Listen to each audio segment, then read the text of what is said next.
بسم الله الرحمن الرحيم إن الحمد لله نحمده تعالى ونستعينه ونستغفره وأشهد أن لا إله إلا الله وحده لا شريك له وأشهد أن سيدنا وحبيبنا محمدا عليه أفضل الصلوات وأزكى التسليم. Chers frères, chères sœurs, donc puisque c'est la dernière intervention et que je crains que vous allez vous lasser ou fatiguer après avoir écouté plusieurs interventions pendant cette journée et que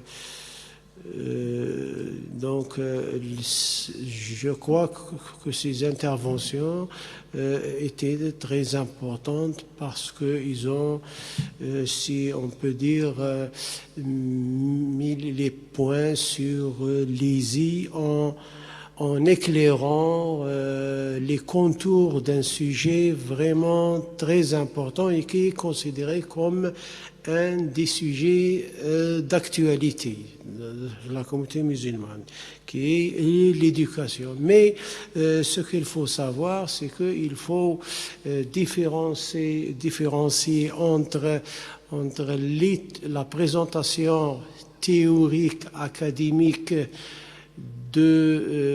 concernant ce sujet-là et le côté purement pratique, parce que la communauté musulmane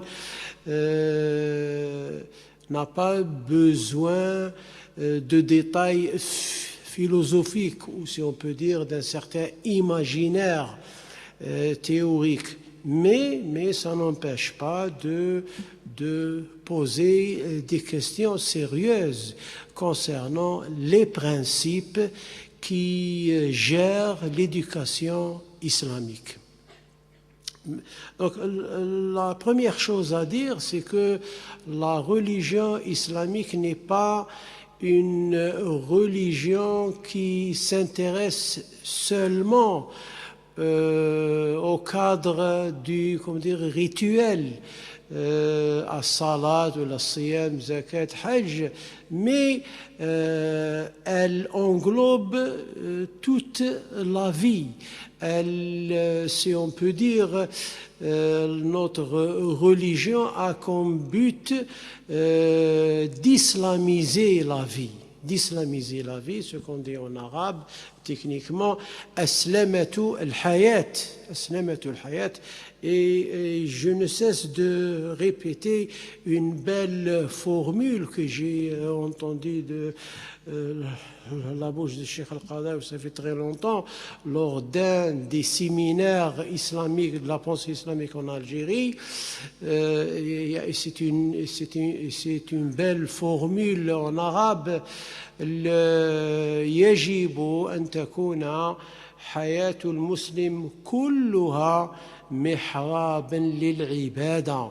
C'est que le bon musulman devra créer un changement. J'explique, donc je traduis en expliquant cette formule-là. Et donc il a voulu dire que le bon musulman est censé, et c'est une obligation, est censé de créer un changement radical dans sa vie, que ce soit individuelle ou sociale. Il devra vivre son islam, il devra vivre son appartenance à l'islam, il devra vivre son attachement à Allah subhanahu wa ta'ala, où qu'il soit. L'islam ne devra pas être cloisonné au sein des mosquées, ne devra pas être vécu lors d'un pèlerinage ou là pendant le mois de Ramadan. Jeûner le mois de Ramadan, c'est l'islam, point à la ligne. Donc il ne faut pas ajouter autre chose. Non. L'appartenance à l'islam le vrai attachement à Allah subhanahu wa ta'ala, ceci est considéré ou devra se présenter comme une relation verticale. Si je veux schématiser la relation ou l'attachement à Allah subhanahu wa ta'ala. Mais cette relation verticale devra se traduire horizontalement. J'effectue la salat du groupe, salat al-jama'a derrière l'imam. Donc, je maintiens les principes, je maintiens la dimension spirituelle de la salat, je la maintiens jusqu'à l'autre salat en se déplaçant au sein de la société. C'est-à-dire, il ne faut pas créer une rupture. Il ne faut pas créer une rupture entre les domaines de, la vie. Et c'est pour ça que la religion islamique a pu créer une vraie société, une société saine, une société où les problèmes, que ce soit d'ordre psychologique, d'ordre social, économique, ces problèmes-là ont été vite résolus. Le système d'adoration en islam est présenté par plusieurs versets coraniques et un tas de hadiths nabawiyya sahiha authentiques, mais je me contente de présenter seulement un verset très court, qawluhu ta'ala, ba'da a'udhu billahi minash shaitanir rajim, wa ma khalaqtul jinna wal insa illa liya'budun. Je n'ai créé les djinns et les êtres humains que pour m'adorer, les aboudouni. Donc, est-ce que l'être humain est censé de passer toute sa vie en accomplissant la prière? Non, ça veut dire que l'adoration ici a un sens large qui s'élargit en englobant tous les domaines de la vie de l'être humain. Sinon, franchement, on déclare que cette personne qui néglige ce principe-là, et ceci est considéré un des principes de l'éducation en islam. Le principe de Rabbaniya, la dimension divine qui devra apparaître clairement, nettement et d'une façon exhaustive lors de notre adoration en accomplissant les divers actes rituels. Donc ceci dit, وما خلقت الجن والإنس إلا ليعبدون. العبادة pousse la personne musulmane à sentir quoi? À sentir l'omniprésence d'Allah subhanahu wa ta'ala. Il vit sa spiritualité, il vit cette dimension divine. Allah subhanahu wa ta'ala est là, il est omniprésent en moi, mais par le biais de ses attributs. Donc c'est une question qui est souvent débattue, analysée par les ulama salaf al-salih. C'est que, est-ce qu'on peut dire que Allah subhanahu wa ta'ala et en tout endroit? Est-ce que Allah subhanahu wa ta'ala est dans les cieux avec nous? Allah subhanahu wa ta'ala, il est omniprésent. Ce n'est pas par le biais de son être, parce que il est illogique, insensé de dire que le Créateur est omniprésent dans sa créature. Non, il faut différencier entre l'être d'Allah subhanahu wa ta'ala, E majuscule, et la créature. Mais il est omniprésent par le biais de ses attributs. Et c'est pourquoi les savants insistent sur l'importance des attributs divins. Des attributs divins. Allah subhanahu wa ta'ala yuaqibuni, Allah subhanahu wa ta'ala yanzuru ilayya, Allah subhanahu wa ta'ala yahmini, yansuruni, yashfini, et ainsi de suite. Allah subhanahu wa ta'ala détient de multiples interventions au sein de la vie humaine, que ce soit individuelle ou sociale. Donc, ceci dit, donc je reviens au concept important qui est al-ibada. Al-ibada ne veut pas dire l'accomplissement formel, l'accomplissement gestuel, non. Mais al-ibada veut dire quoi? Veut dire qu'il y a une autre dimension qui est la dimension spirituelle. A'budullah subhanahu wa ta'ala, ça veut dire essayer de détenir l'alaqa al-rabbaniya, de vivre l'islam. Et l'islam ne se comprend pas seulement, il n'est pas un champ d'étude seulement, c'est très important d'étudier, on insiste sur ça parce qu'il faut différencier entre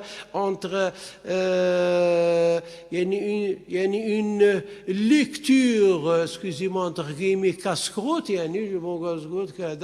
deux mots, trois mots, en buvant une tasse de café, donc je vais prononcer, formuler, fatawi de droite à gauche, il ne faut pas prendre une culture islamique minimisée en sandwich, non. Mais qui veut savoir ou détenir vraiment un savoir islamique, et j'ouvre une petite parenthèse, le musulman n'est pas obligé d'être un grand savant, mais au moins c'est que il consacre sérieusement un temps convenable pour étudier sa religion, mais ce n'est pas par le biais des livres. Les livres ne sont que des outils de travail, des outils de compréhension, mais les études islamiques se font dans des instituts, dans des halaqat al-ilm où il y a shuyukh, des professeurs compétents et ainsi de suite. Pour essayer de montrer que l'islam est une religion de science, une religion qui devra être respectée. On a des ulama, on a des références. Donc je reviens au principe fondamental, au premier principe de l'éducation islamique, c'est al-rabbaniya. Le savoir islamique est très important. Et comme vous savez, c'est que Allah sallallahu alayhi wa sallam a reçu le premier ordre. Ce n'est pas salat, ce n'est pas siyam, zakat al-hajj. Le premier ordre, c'est quoi? La première obligation, c'est quoi? Iqra li, au nom de Dieu, au nom de ton Seigneur. Iqra bismi rabbika alladhi khalaq. Iqra. Mais ce savoir-là, ce savoir islamique que tu cherches devra être ou se baser sur un principe fondamental. C'est quoi? C'est l'ikhlas, la sincérité au nom d'Allah subhanahu wa ta'ala, fi sabilillah, pour s'approcher d'Allah subhanahu wa ta'ala, pour se diriger vers vers Allah subhanahu wa ta'ala. Donc, j'ai dit que la personne musulmane, en plus de la quête du savoir, قوله صلى الله عليه وسلم طلب العلم فريضة على كل مسلم, en plus de ça, c'est qu'il faut vivre l'islam, savoir l'islam et vivre l'islam. Et c'est pour ça le domaine spirituel en islam est très important. Le domaine de la spiritualité ou la dimension spirituelle en islam est très importante parce qu'elle forge en nous la sincérité. Elle forge dans nos cœurs ce qu'on appelle en arabe l'ikhlas, ihda'u an-niyya, la bonne intention. Et c'est pour ça que si la personne commence à acquérir la sincérité, donc il va vraiment goûter la saveur de ala kullin al-ibada, selon un hadith sahih, pour illustrer ce point très important. قوله صلى الله عليه وسلم ثلاث من كن فيه وجد بهن حلاوة الإيمان, le bon goût, la saveur de الإيمان, أن يكون الله ورسوله أحب إليه مما سواهما. C'est que la spiritualité en islam te pousse à aimer intensément et en priorité intensément Allah subhanahu wa ta'ala et son messager Muhammad sallallahu alayhi wa sallam. Quand cet amour spirituel, aimer, le fait d'aimer Allah subhanahu wa ta'ala, aimer Allah sallallahu alayhi wa sallam, ce double amour s'installe dans ton cœur, mais c'est une énergie potentielle. Cette énergie potentielle va te pousser à être un élément très utile. Ce n'est pas seulement au sein de la communauté musulmane seulement, mais au sein de toute l'humanité, au sein de la société belge. Et on n'est pas des hypocrites parce qu'on est avec les Belges, ils nous écoutent ou là non, parce que ça c'est l'islam. Ça, c'est l'islam. L'islam est une religion pour toute l'humanité. للعالمين جميعا. للناس صلى الله عليه وسلم.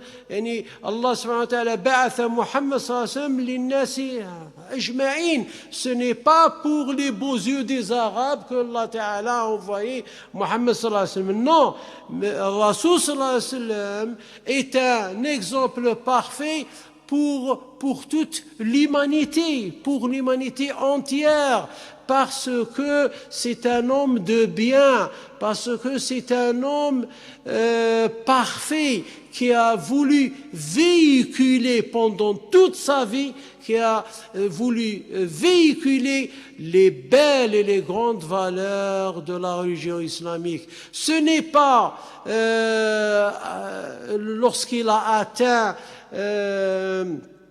l'âge de la quarantaine, non, à partir de sa jeunesse, parce que Allah Ta'ala a préparé Muhammad, et ça rentre dans l'éducation, un des principes de l'éducation islamique. Allah Subhanahu wa Ta'ala a préparé d'avance Muhammad sallallahu alayhi wa sallam. Donc, dès son enfance, ou pendant sa jeunesse, il était surnommé As-Sadiq al-Amin, Al-Amin, Al-Amin. Donc, regardez ce grand personnage, cet exemple parfait. لقد كان لكم في رسول الله أسوة حسنة, وفي قراءة فهمتني dans une autre lecture, أسوة حسنة لمن كان يرجو الله واليوم الآخر وذكر الله كثيرا. Malheureusement, chers frères, chères sœurs, malheureusement, on était on est écarté, on s'est écarté du bon exemple. Allah était un bienfaiteur, était un élément de bien au sein de sa société quraishite, au sein d'une société qui adorait des pierres, des statues. Malgré ça, il n'a pas voulu casser les casseurs, qui se comptent par des milliers, si ce n'est pas des dizaines de milliers. J'ai essayé une fois d'arrêter deux jeunes, c'était enfoui en volant un sac d'une vieille femme. En tant que petit vieux, j'ai voulu, petit vieux, j'ai voulu les attraper, hop, ils se sont envolés. Maghrébin, déjà le maghrébin. On est dépassé par nos problèmes. Il faut réfléchir, il faut remettre en